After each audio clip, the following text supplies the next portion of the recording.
This woodworker revealed his true art by showing how to join two wooden rods with a screw.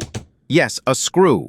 It's creative, it's bold, and it's absolutely the wrong way to do it. Everything ends up crooked. The center disappears, and you're left wondering where geometry went to die. But don't worry, there's hope.